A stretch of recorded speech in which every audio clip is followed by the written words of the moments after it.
Hello and welcome to creative logics. आज start करते हैं ये सेशन जिसमें हम कॉम्प्लेक्स नंबर्स के बारे में जानेंगे कि कॉम्प्लेक्स नंबर की शुरुआत कहां से हुई, कैसे हुई, क्यों हुई और क्या इसका काम है, उसके बारे में जनरली जो है हम लोग डिस्कस करने वाले हैं। तो मैं पूरा डिटेल में आपको यहां पर बताने वाला हूं और इसके बाद हम लोग जो है अपने सेशंस की तरफ जो नेक्स्ट सेशन होंगे उनमें हम डिस्कस करेंगे कि कॉम्प्लेक्स नंबर का इंटीग्रल पावर क्या है, मॉडुलस क्या है, कॉन्जुगेट कैसे निकालना है, पोलर फॉर्म कैसे निकालनी है, लॉगरिथम कैसे लेना है, इन सभी चीजों पर हम लोग बात करेंगे। तो स्टार्ट करते हैं पहले हम लोग कॉम्प्लेक्स नंबर्स के बारे में कि भाई ये क्यों शुरू हुए, कहां से आई।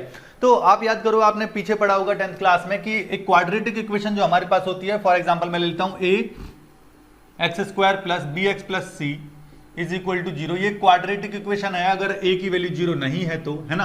और आप जानते हो कि फंडामेंटल थ्योरम ऑफ अलजेब्रा के अकॉर्डिंग इसके दो रूट्स होने चाहिए, एग्जैक्टली दो, ना दो से कम ना दो से ज्यादा, है ना। तो इसके एग्जैक्टली दो रूट्स होंगे। उसको कैसे आप निकालते थे? क्वाड्रेटिक मेथड होता था आपके पास जिसमें आप कहते थे कि भाई आपके पास जो एक्स की वैल्यू आएगी वो minus B plus minus square root of discriminant यानी कि B square minus 4ac upon 2a होता है, जहां पर आप ये बताते हो कि भाई अगर तुम्हारा जो रूट होगा वो कैसे नेचर का होगा, उसके लिए डिस्क्रिमिनेंट जो मैंने स्क्वायर रूट के अंदर वाली क्वांटिटी लिखी थी यानी कि बी स्क्वायर माइनस 4ac के ऊपर डिपेंड करता है कि रूट्स का नेचर कैसा होने वाला है। यानी कि अगर हमारा डिस्क्रिमिनेंट पॉजिटिव होता था तो हम कहते थे कि रियल भी हैं और डिस्टिंक्ट भी हैं, यानी कि दो रूट्स मिलेंगे और दोनों के दोनों अलग अलग होंगे, रियल एंड डिस्टिंक्ट। अगर हमारा डिस्क्रिमिनेंट की वैल्यू 0 आ जाती है तो हम कहते थे कि रियल भी हैं और इक्वल भी हैं।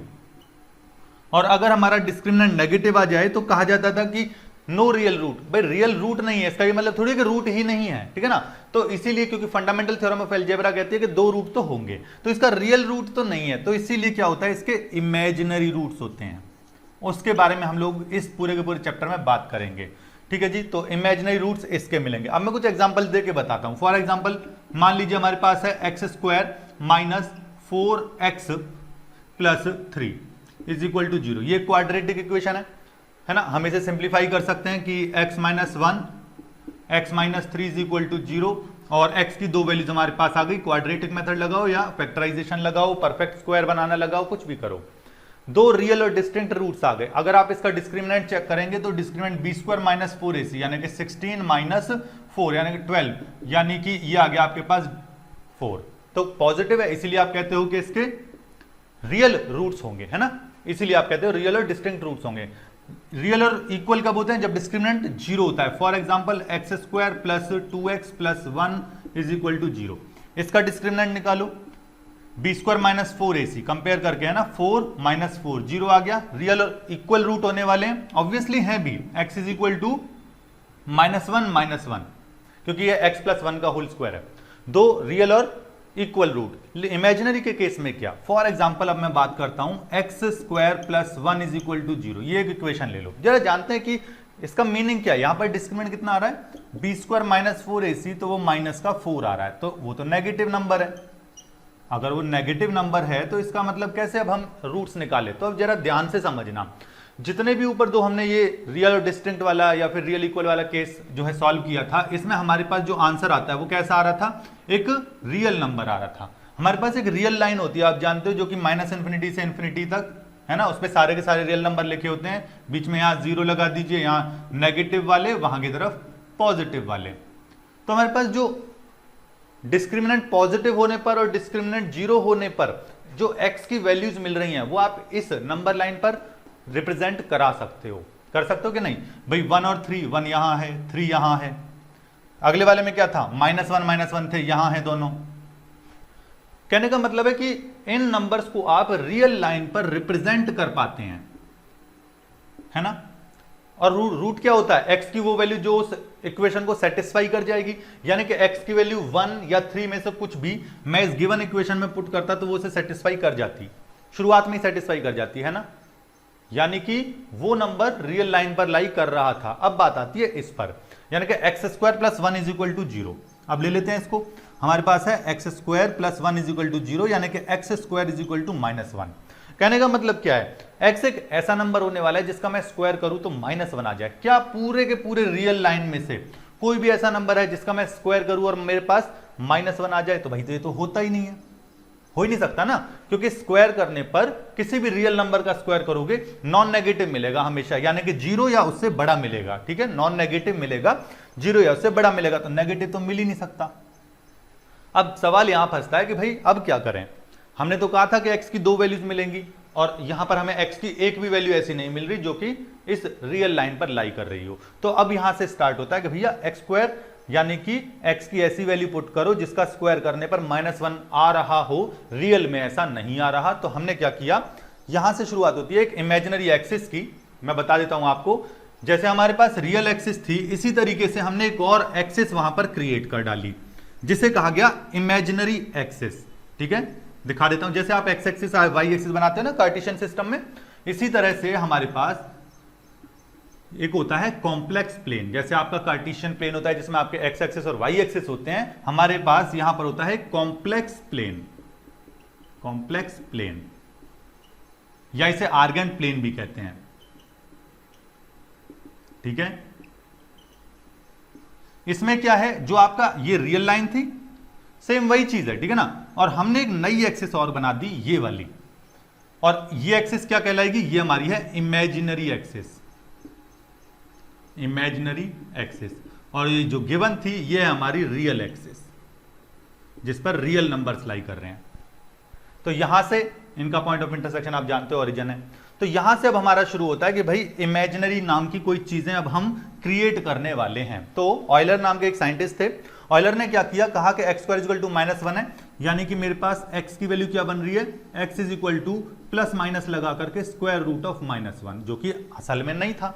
तो उन्होंने कहा कि इस स्क्वायर रूट ऑफ -1 को नया नाम दे देते हैं, इसे एक नया रिप्रेजेंटेशन दे देते हैं। तो इन्होंने क्या किया, x को क्या लिख दिया, प्लस माइनस आयोटा कर दिया। आ रही बात समझ में कुछ, आयोटा क्या है, वेयर जो हमारा स्क्वायर रूट ऑफ -1 है इसे i कहा गया, जिसे आयोटा हम रीड करते हैं, आयोटा इसे हम रीड करते हैं। ये क्या है, ये है अब हमारा हो गया इमेजिनरी नंबर। ये क्या हो गया, एक इमेजिनरी नंबर आ गया, रियल में ऐसा कुछ नहीं था।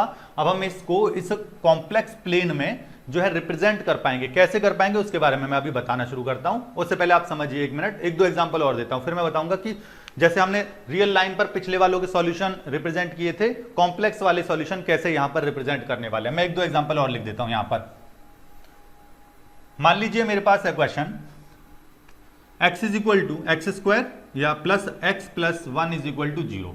अब बात तो वही आ गई, एक ऐसी इक्वेशन जिसका डिस्क्रिमिनेंट अगर आप निकालोगे d यानी कि बी स्क्वायर माइनस 4ac, वो नेगेटिव आ रहा है -3, तो इमेजिनरी रूट हो गए भाई इसके, यानी कि आप पिछले मेथड से नहीं निकाल सकते, रियल लाइन पर सॉल्यूशन नहीं आ सकता। तो मैंने क्या किया, इसको सॉल्व किया क्वाड्रेटिक मेथड से, x equal to -1 plus minus square root of -√3/2 ऐसा बन गया। माइनस दिख गया, रूट के अंदर नेगेटिव आता है तो आयोटा बन जाता है वो। तो हमने क्या किया, इसे कहा -1/2 plus minus square root of 3/2। अब जो स्क्वायर रूट ऑफ -1 था ऐसा करके लिखा मैंने, अब इस स्क्वायर रूट ऑफ -1 को हटा करके हम, क्योंकि अब एक नया नाम दे सकते हैं इसे, मैंने इसे आयोटा कह दिया। ठीक है जी, आयोटा कह दिया।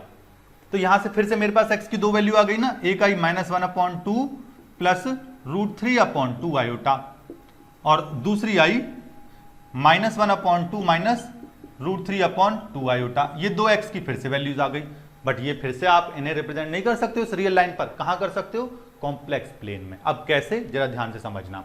हर एक नंबर के ना दो चीजें हो, दो पार्ट हो रहे हैं, इन सभी को कॉम्प्लेक्स नंबर कहेंगे अभी हम। इन सभी के दो पार्ट्स हो रहे हैं, एक ऐसा जिसमें आयोटा वाला पार्ट आ रहा है और एक ऐसा जिसमें आयोटा वाला पार्ट नहीं आ रहा है। -1/2 दिख रहा है, -1/2, और दिख रहा होगा √3/2 आयोटा। तो इसे ना लीनियर पोलिनोमियल की तरह ट्रीट कर सकते हो। तो यहां से क्या मिला, एक होता है रियल पार्ट और एक आएगा इमेजिनरी पार्ट।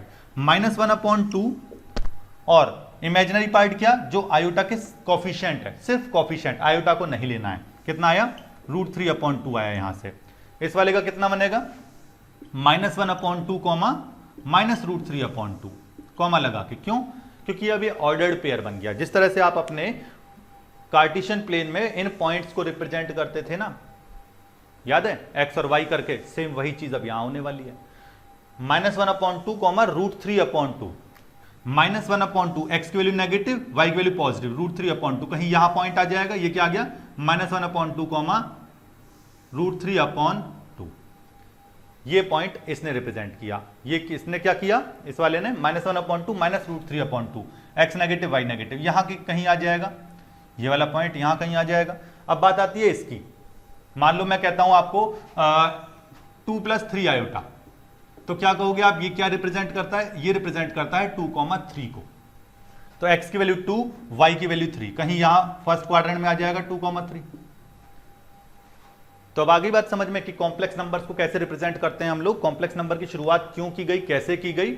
हमारे पास सॉल्यूशन नहीं मिल रहे थे, इमेजिनरी आंसर आए थे, हमने एक नई एक्सिस जिसे नाम दिया इमेजिनरी एक्सिस को क्रिएट किया, फिर हमारे पास जितने भी क्वेश्चन होंगे अब सभी का आंसर जो है आ पाएगा, रियल में नहीं आ रहा कोई बात नहीं, इमेजिनरी एक्सिस पर आ जाएगा। ये सभी इमेजिनरी नंबर्स हैं, ठीक है। अब इस पर मैं एक क्वेश्चन करता हूं कि मैं आपसे कहता हूं कि कौन सा नंबर बड़ा होगा, आयोटा या फिर 2 आयोटा, ठीक है। मैं अगर आपसे पूछूं कि इनके बीच में कोई एक निशान लगाना है, greater than, equal, less than या लेस देन इक्वल, इन चारों में से क्या लगाया जाए। देखने में तो ऐसा लग रहा होगा 2 आयोटा बड़ा, 2 आयोटा बड़ा, ऐसा कुछ नहीं है, बिल्कुल मीनिंगलेस है, कोई कुछ नहीं कह सकता, ये मीनिंगलेस है इनके बारे में बात करना, ठीक है ना। हम इन चीजों के बारे में बात ही नहीं कर सकते क्योंकि इमेजिनरी नंबर है। कौन सा नंबर बड़ा है, कौन सा छोटा है, भैया सब इमेजिनरी हैं। आप 2 और 5 में तो कह सकते हो कि 2 और 5 में से 2 छोटा है, 5 बड़ा है, ठीक है ना, क्योंकि वो तो रियल में है, ये तो इमेजिनरी नंबर्स हैं। तो आप इमेजिनरी नंबर्स में कभी भी इनइक्वालिटी नहीं पढ़ सकते, ठीक है। हाँ, मॉड्यूलस लेकर के हम इनका काम करते हैं क्योंकि मॉड्यूलस लेंथ होती है, वहां हम लगाएंगे आगे जाके, लेकिन यहां पर ये कोई काम का नहीं है, ठीक है। तो ना आयोटा बड़ा है ना 2 आयोटा बड़ा है, इनके बारे में कुछ नहीं कह सकते, ठीक है। अच्छा, तो अब यहां पर मैं बता देता हूं क्या क्या सीखा हमने। देखा कि कॉम्प्लेक्स नंबर्स हम कहेंगे इन सभी को इमेजिनरी नंबर्स, ठीक है। हमारे पास कुछ नंबर्स, एक क्वाड्रेटिक इक्वेशन गिवन थी, क्वाड्रेटिक इक्वेशन के रियल रूट आ रहे थे तो हम उसे सॉल्व करना जानते हैं, रियल नंबर है ना, उससे रिप्रेजेंट कर सकते हैं। फिर हमारा आया एक ऐसी क्वाड्रेटिक इक्वेशन जिसके रूट्स रियल नहीं है, तो हमने देखा कि x² = -1 वाले से x की वैल्यू प्लस माइनस आयोटा कर दी, जहां पर हमने आयोटा किसको कहा है, √(-1). पूरा चैप्टर इसी पर ही है, ठीक है ना। आयोटा क्या है, इसे आयोटा से रीड करते हैं, ठीक है, आई लिखते हैं, √(-1) को आयोटा कहा गया। और जितने भी हमारे पास कोई ऐसे क्वेश्चंस बनेंगे उन सभी में हम इसका इस्तेमाल करते हुए उन्हें आर्गेन प्लेन में या कहें आप कॉम्प्लेक्स प्लेन में रिप्रेजेंट कर पाएंगे। आप अब इस तरह का कोई भी क्वेश्चन आप लेंगे तो आपको पता चल जाएगा कि भाई हाँ, हर एक का सॉल्यूशन निकाला जा सकता है। अब इन्हीं को कहा जाता है इमेजिनरी वैल्यूज, ठीक है ना, इमेजिनरी। तो कोई और एग्जांपल आप ले लीजिए, x² + 2x + 2 ले लीजिए, ये भी एक क्वाड्रेटिक इक्वेशन है। डिस्क्रिमिनेंट निकालो, b² - 4ac यानी कि 4 - 8, माइनस का 4 आ रहा है, discriminant negative, imaginary root, quadratic equation x = -b ± square root of discriminant यानी कि b² - 4ac लगा करके अपॉन 2a, ऐसा बन गया। तो यहां से क्या मिला, x = -2 ± अब इस -4 स्क्वायर रूट को क्या लिख सकते हो आप, √4 × (√1) ऐसा। √4 हो गया आपका 2 और (-1) आपका हो गया आयोटा। तो यहां पर लिख दें -2 ± 2 आयोटा अपॉन 2, जिसे फर्दर सिंप्लीफाई करने पर 2 कॉमन लेने पर -1 ± आयोटा बन गए। तो x की फिर से 2 वैल्यूज आ गई, जिसे आप जानते हो कि कैसे अपने कॉम्प्लेक्स प्लेन में रिप्रेजेंट इन्हें कर सकते हो, ठीक है जी।